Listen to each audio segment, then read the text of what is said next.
topic I'm planning to start is with rigid bodies. So it's going to be very interesting. Kinematics of rigid bodies.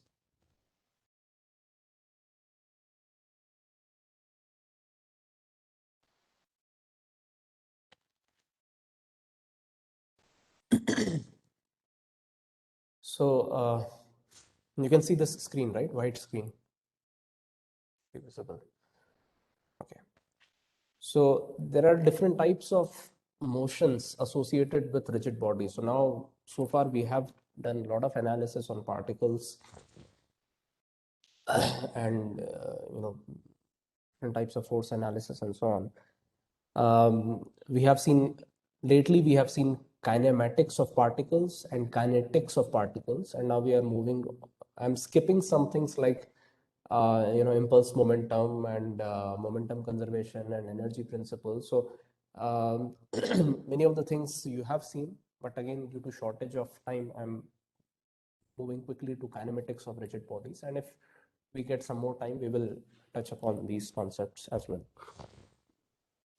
So the idea is, again, we want to analyze the motion of rigid bodies. Uh, so the motion can be a pure translatory motion. It can be a pure rotational motion, but the more interesting or motion is what is the general type of motion, or and to begin with, we will study general plane motion.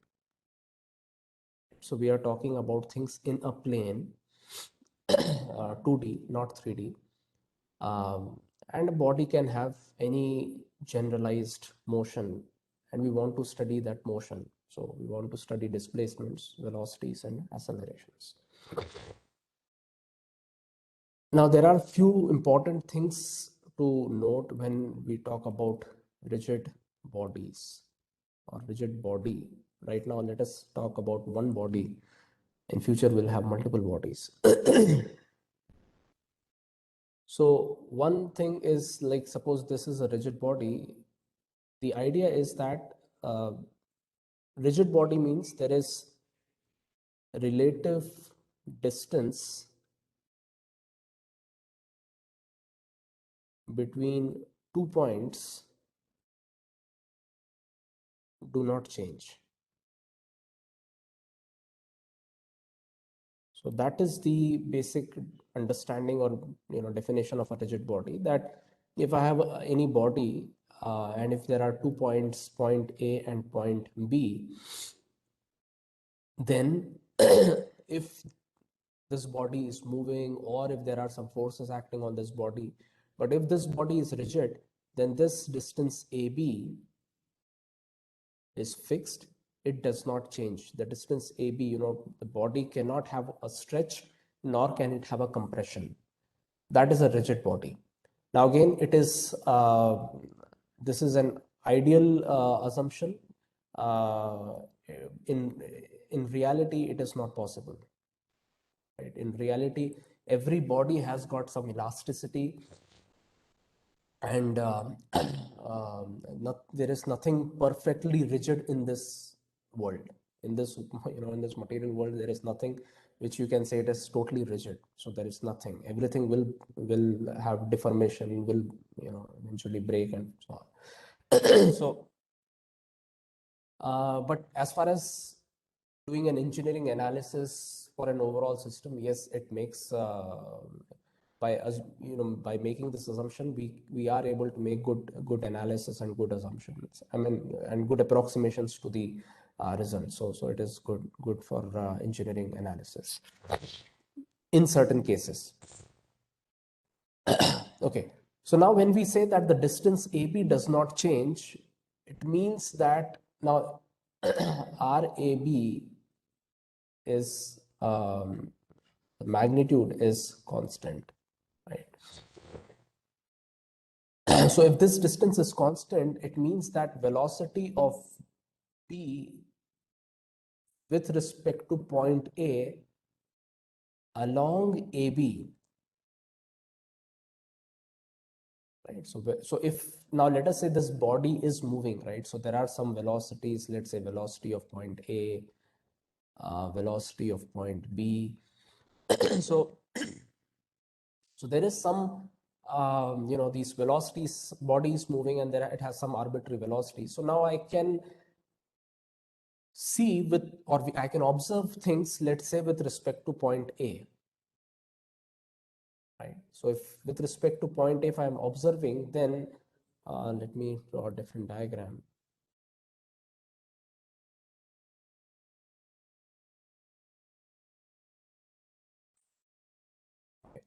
So now if I observe things with respect to A, then standing here, and so then this will be VA, VB minus VA. So minus VA will be in this direction, and this is going to be the resultant velocity. So this is velocity of B with respect to velocity of A. So what it says that the velocity of B with respect to A along AB means that this component. So this, the relative velocity of point B with respect to A has to be 0. It cannot be, this is going to be 0 because the distance between 2 points is constant. So therefore, if I, observe things from A, this velocity is going to be 0, and velocity of B with respect to A will be perpendicular to RB with respect to A. Right? So this is RB with respect to A, position vector of point B with respect to point A, and this velocity of point B with respect to point A is always going to be perpendicular to this velocity.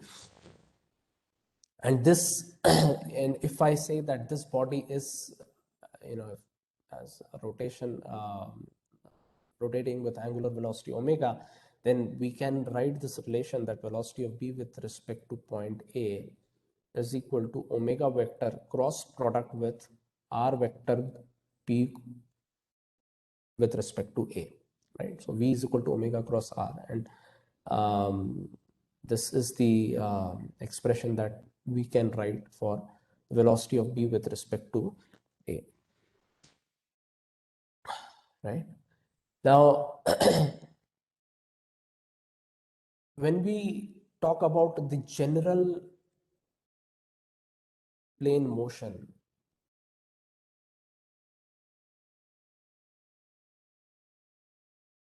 so again, let's say we have this body,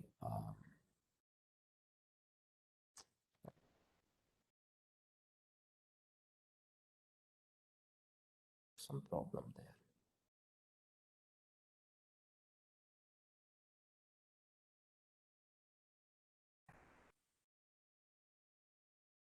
So if I have a body which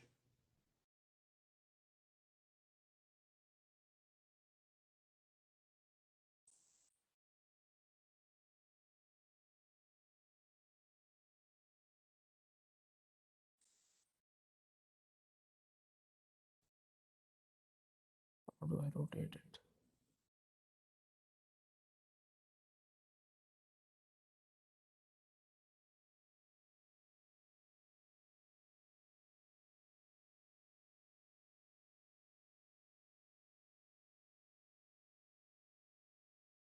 Okay, let's say something like this.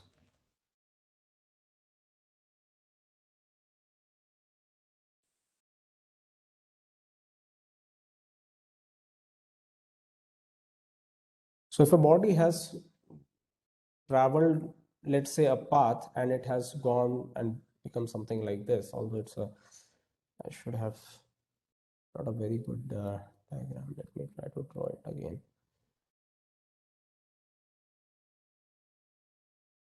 Okay, so let us say a body has, has moved by an arbitrary general motion such as this. So this is the initial configuration on the left side, and on the right side it becomes something like this.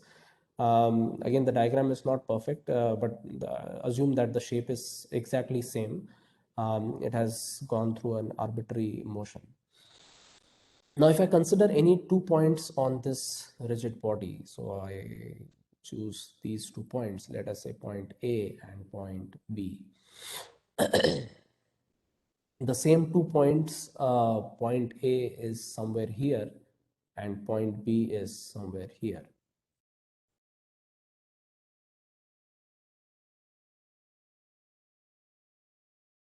So now this general motion, it is neither a translation motion nor a rotational motion. It is a combination, or it is a general motion. So there, you can't say that it is a pure translation motion or a pure rotational motion. But we can express this motion as you know, as a combination of translation plus rotation. So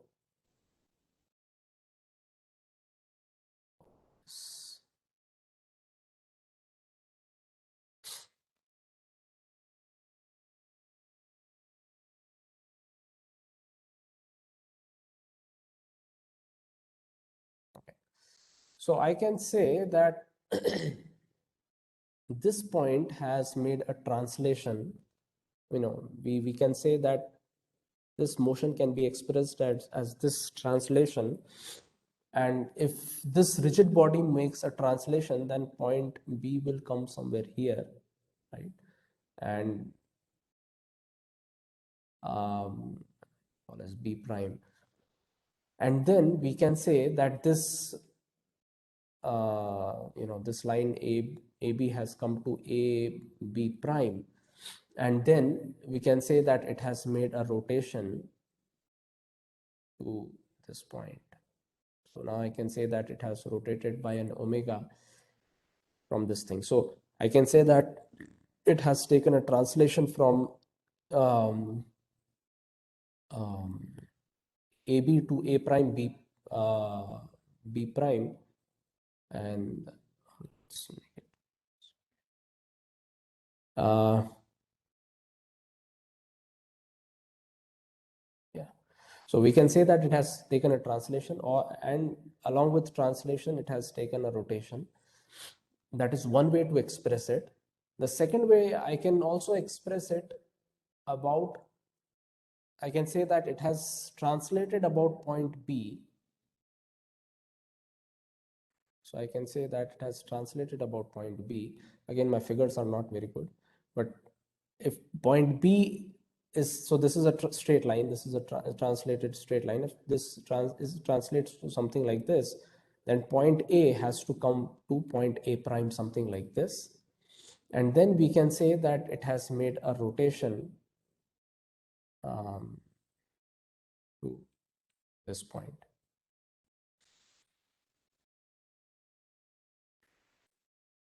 So I can express the general motion in terms of translation and rotation of about any arbitrary point.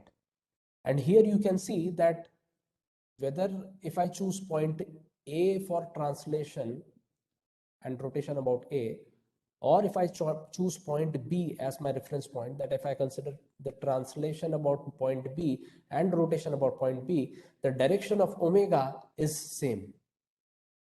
It is clockwise. So in the top case, it is clockwise, bottom is also clockwise. So I can choose any arbitrary reference point to express the general motion as translation and rotation about that arbitrary reference point.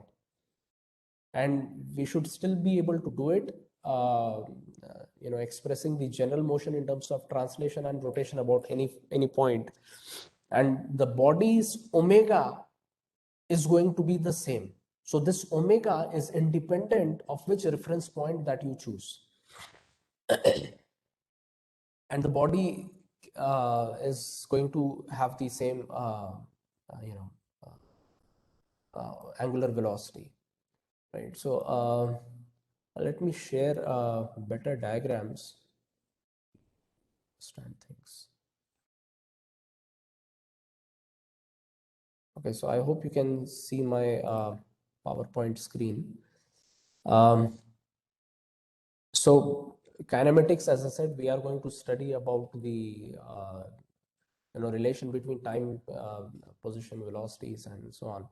Now we can classify the rigid body motion as pure translation. So when this body goes to from A1 B1 to A2 B2, it's pure rectilinear motion. We can also have curvilinear translation where a body can move on a curved path, but it is still translating, it is not rotating. Then we can have a rotation about a fixed axis. So where there is a pure rotation about a fixed hinged or pure axis, that's rotation about a fixed axis. And this is what we are talking about, a general plane motion. So body can have more arbitrary complicated motion, but right now in a plane, which is what we are analyzing right now. And in future we'll be talking about special cases like this, where you have motion about a fixed point. So let's say if you have a top spinning about point O, you can see this is going to rotate about its axis, and it is also going to have another omega, right? In fact, this is the image that I had used for the Moodle cloud that you have seen. And then you can have even more complicated general motions. So for example, particularly when top is not stable, right? When it is having an arbitrary motion, right? That's one example. And like that, there are many such examples in 3D arbitrary general motion. So these are some overall classifications. And this is what I was talking about, that any general plane motion can be represented as translation motion and rotation motion. So I can say that I'm translating with respect to point, I'm considering the translation of point A and rotation about point A. So I can express like that. So general plane motion is neither a translation nor a rotation motion. It can be considered as a sum of translation and rotation, and displacement of particles A and B to, let us say, A2 B2 can be divided as translation to A2, translation of A1 to A2, and then rotation about A2, right? So okay, now the next concept is about the absolute and relative velocities in plane motion. So as I introduced, so if a rigid body has 2 points, point A and point B, having two velocities, VA and VB, then now if I consider this motion as translation about point A and then rotation about point A, then if the body is translating about point A, then point B also has to have the velocity VA. So I can say that this is moving in the direction of VA with a velocity magnitude VA, plus the rotation about point A. So the rotation about point A is with a velocity of omega radian per second in the direction perpendicular to this plane. So it's k cap. And therefore, the velocity of point B with respect to velocity of point A is VBA, which is omega cross r vector. So now expressing the velocity of point B using the relative velocity concept, we can say velocity of point B is equal to velocity of point A plus velocity of B with respect to A. So that's what we have considered translation about an arbitrary reference point A and simultaneously rotation about point A. And yeah, this is the equation that we can write to express velocity of point B in terms of velocity of point A and the angular velocity of the body. So this VBA is omega cross RBA, and this is the magnitude. And so we can express this velocity of point B by this vector equation. Now, if we consider a system something like this, where point B is sliding downward, point A is constrained to move in the right direction only, right? So it is a guided track, and therefore the direction of velocities are fixed. Now I can consider the I can describe the plane motion or general plane motion about any arbitrary point, and let us choose that point to be point A. So now we are expressing that this motion of this general body is pure translation about point A plus rotation about point A, right? So this is how we can express the velocities, and then omega and velocity of B with respect to A will be in this left direction. So now the question is, assuming that the velocity VA of point A is known, we want to determine the velocity of point B and the angular velocity of body omega in terms of VA, L, and theta, right? So that's the question. So as we discussed, the direction of VA, VB are known. So if VA and VB are known, and this angle theta is also known, then we also know the velocity direction of VBA. So this VBA is going to be perpendicular to the length AB, is going to be perpendicular to this rigid body, because as we discussed in the beginning, the velocity cannot be, the relative velocity cannot be along that the rigid body. So so once this direction is known, we can draw this velocity triangle, right? So I'll show you. Okay. So what we know VA vector, right? So VA is given to us. So let me draw it here. Should be straight.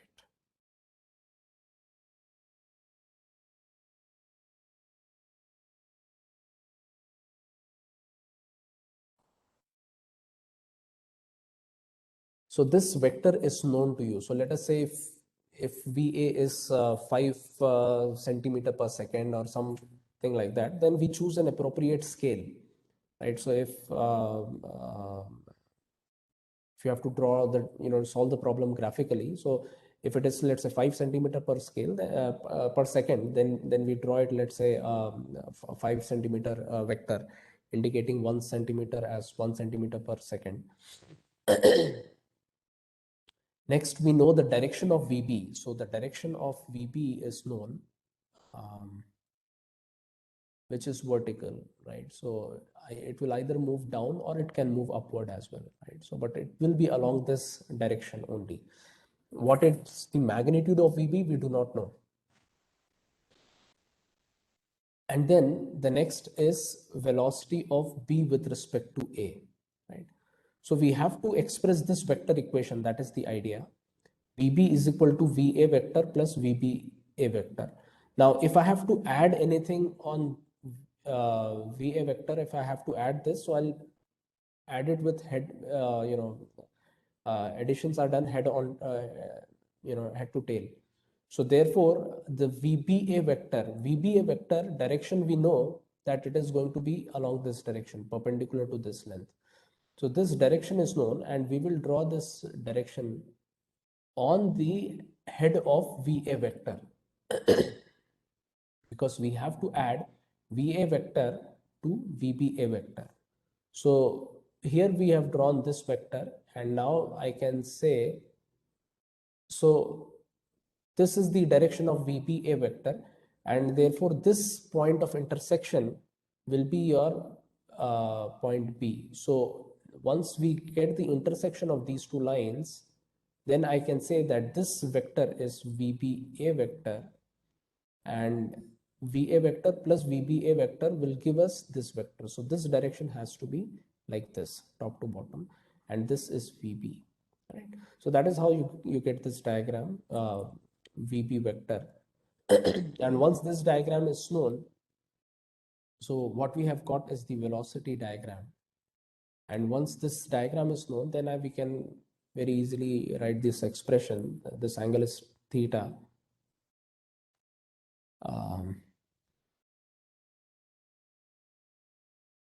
This angle is theta. So then we can say VB is equal to VA tan theta. And if VA is known, theta is known, VB can be obtained. And similarly, the angular velocity is obtained by this relative velocity of B with respect to A. And again, from this triangle, VA is known. So we'll use cos theta to get omega, right? So this is how we get the omega of the rigid body in this case.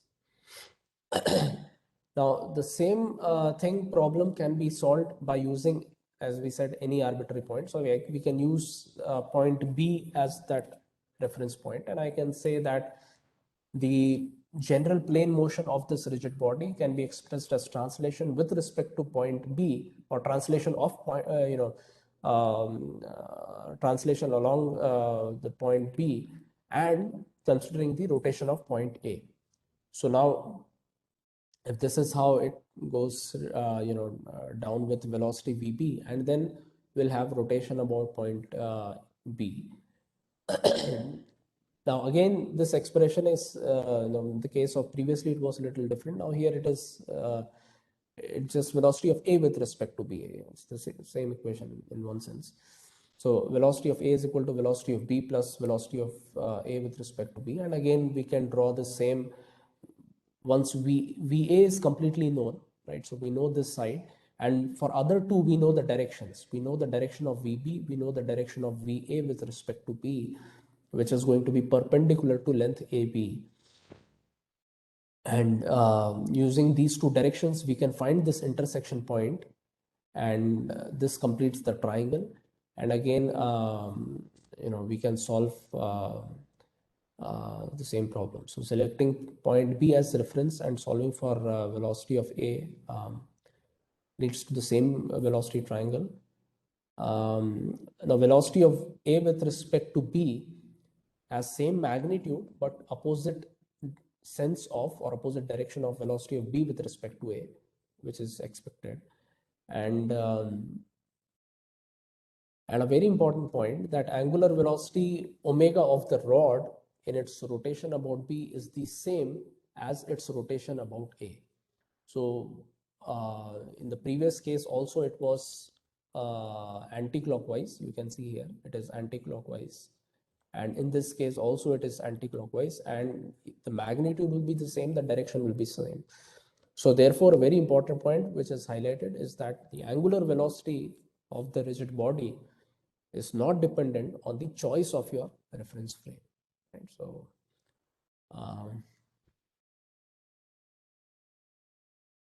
okay, I think that's all for today. We will close this discussion here. Continue in the next class.